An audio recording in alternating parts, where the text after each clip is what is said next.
I just covered this story, but keep this story in mind. The San Francisco police chief is not releasing mugshots because they show the wrong sort of people, which is funny because the police chief himself is that sort of people. But he says it's an illusory correlation between Malum and Sayaks and the people who are arrested. Well, I mean, it's not really illusory if those people are arrested, but I'm not talking about that.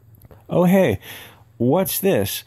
You've probably already seen this story before, but I'm going to do my little part to keep it in the public sphere, because this sort of story gets buried in the media. And if it wasn't for people on alt media keeping these stories alive, yeah, though the media, CNN covered it. How dare you, you istaphobe? Yeah, they covered it, and they put it out one tweet, but it doesn't get retweets because all the other people in the media won't retweet this kind of stuff. Because otherwise, it's a yikes, my guy, bad look to be supporting this far right narrative that POCs do these kind of things. That, you know, there's high def video of the guy doing. So I mean, CNN will put out an article and it'll get like 10,000 impressions because it's the wrong type of thing.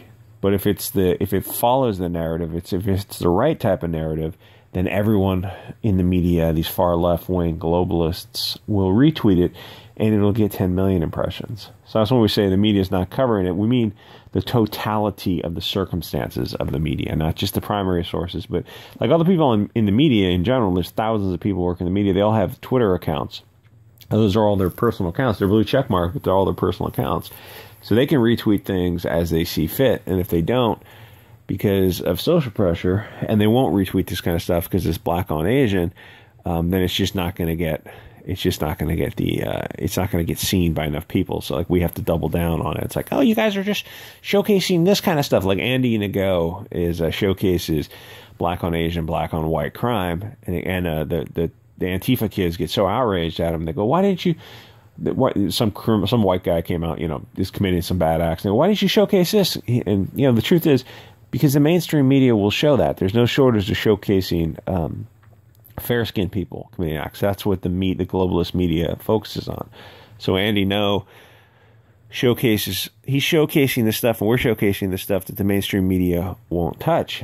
And I mean, if you're on social media, you know it's true. You know we're not just lying. Like, the media has an agenda, and it's not to help anyone. It's to hurt people. It has a narrative, and it's not about profit. I've heard people on the left and right, the people in the political middle of the bell curve, in the naivety, peaking naivety is to think that these corporations are all about profit.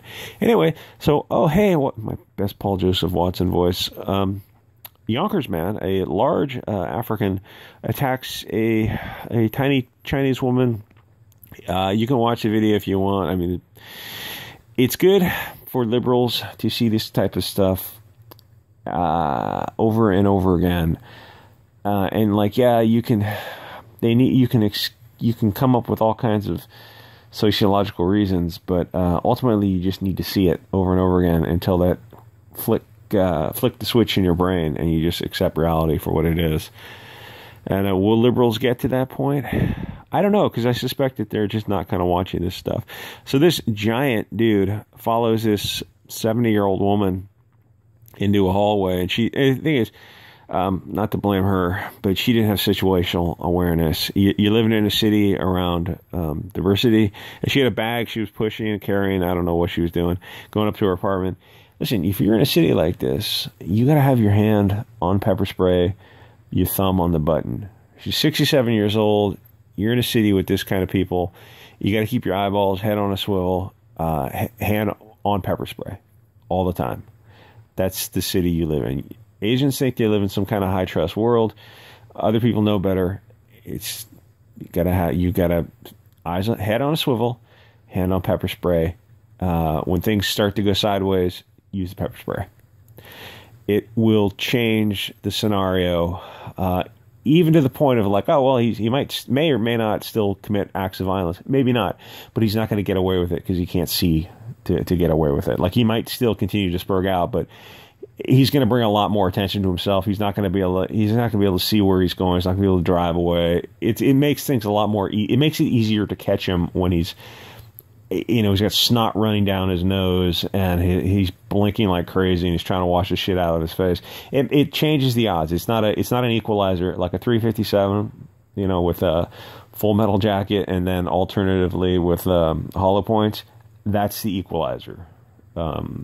Something hitting this guy at 1,200 feet per second is the equalizer. That will put any human being down.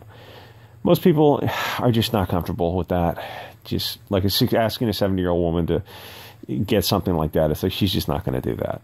Pepper spray is a compromise. It's not magic, but it changes the odds. Sometimes it is magic, to be fair. And some people it has less effect on, but it has effect. Like I said, I described it. It changes the odds. That's all you can ask for. You're 67. You're not going to use a knife. You're not comfortable using a little hidden pocket rocket or something. So the compromise is the pepper spray. It's like the mace pepper spray. You got to have it. Empty the whole bottle in the guy's face, and then try to escape. Just leave your shit behind and just get out. And you have a whole different scenario. Like you wouldn't have taken that beating, and he would have been arrested. Oh, as it turns out, this guy's been arrested and released, because that's the situation you live in. Like, it's a catch and release state, because globalists control America. Anyway, like, comment, subscribe. See you guys on the next episode.